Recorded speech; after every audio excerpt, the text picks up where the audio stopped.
Dans une ville moderne, où les gratte-ciel tutoient le ciel et où la vie semble toujours pressée, vivait Émilie, une femme élégante dans la trentaine, avec un regard perçant et une allure confiante. Son mari, Antoine, était un homme charismatique, toujours impeccablement vêtu, avec un sourire séduisant qui avait conquis Émilie dès leur première rencontre. Ensemble, ils formaient un couple envié de tous, vivant dans un appartement luxueux, offrant une vue imprenable sur la ville. Sophie, la belle-mère d'Antoine, était souvent présente, jouant le rôle de la belle-mère attentionnée et bienveillante. Leur quotidien était rythmé par des dîners mondains, des voyages et des moments de complicité. Émilie, artiste peintre, passait ses journées dans son atelier, tandis qu'Antoine, dirigeant d'une entreprise prospère, naviguait entre réunions et déjeuners d'affaires. Sophie, souvent présente, semblait toujours prête à offrir son soutien et ses conseils avisés. Ils partagèrent des moments de tendresse, ponctués par des rires et des discussions profondes, laissant penser à un amour inébranlable. Pourtant, avec le temps, Émilie commença à percevoir des changements subtils chez Antoine. Des appels téléphoniques qu'il prenait à l'écart, des réunions tardives de plus en plus fréquentes, et cette distance émotionnelle croissante qu'elle ressentait.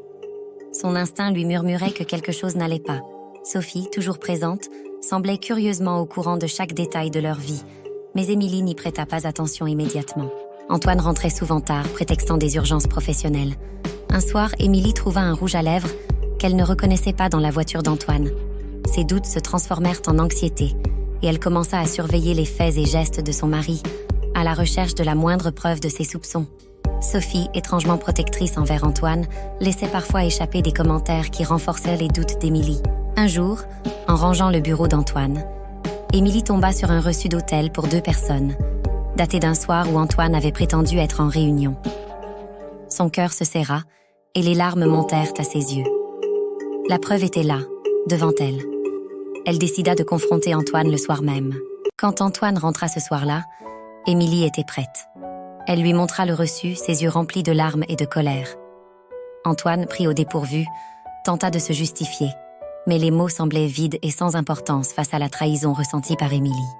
La confrontation atteint son paroxysme lorsque, après une série d'accusations, Émilie mentionna avoir vu Sophie à plusieurs reprises dans des endroits inattendus. Dévastée mais déterminée, Émilie décida de ne pas se laisser abattre. Elle élabora un plan pour confronter Antoine et Sophie de manière publique et inoubliable. Elle organisa une fête d'anniversaire surprise pour Antoine, invitant leurs amis proches et collègues, pour que la vérité éclate au grand jour. Le jour de la fête, Émilie accueillit les invités avec une façade de joie et de bonne humeur. Elle était prête à révéler la vérité. Antoine et Sophie arrivèrent ensemble, ce qui fit naître un soupçon chez certains invités, mais personne n'osa en parler. Émilie fit en sorte que tout le monde soit présent pour le moment crucial. Lorsque tout le monde fut réuni, Émilie prit la parole. Elle commença par exprimer son amour pour Antoine, puis aborda la trahison qu'elle avait découverte. Le silence se fit dans la salle lorsqu'Émilie révéla le reçu d'hôtel et les moments suspects. Antoine, rouge de honte, tenta de nier, mais Émilie avait prévu plus. Elle demanda à Sophie de s'avancer. Sophie, confrontée par Émilie, tenta d'abord de nier, mais sous la pression et les regards accusateurs, elle finit par avouer. L'atmosphère dans la salle devint électrique, les invités choqués par la révélation.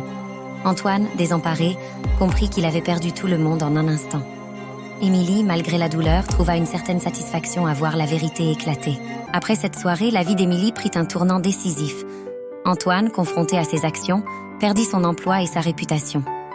Sophie, honteuse, quitta la ville pour éviter le scandale. Émilie, bien que blessée, trouva la force de tourner la page et de se reconstruire. Elle réalisa que la vérité, bien que douloureuse, était nécessaire pour avancer. Émilie réfléchit à cette épreuve, se rendant compte que l'amour et la confiance sont fragiles, mais que la résilience humaine est extraordinaire. Elle trouva une nouvelle paix en elle-même, prête à affronter l'avenir avec une force renouvelée. Elle savait maintenant que rien ne pouvait la briser et que chaque épreuve la rendait plus forte.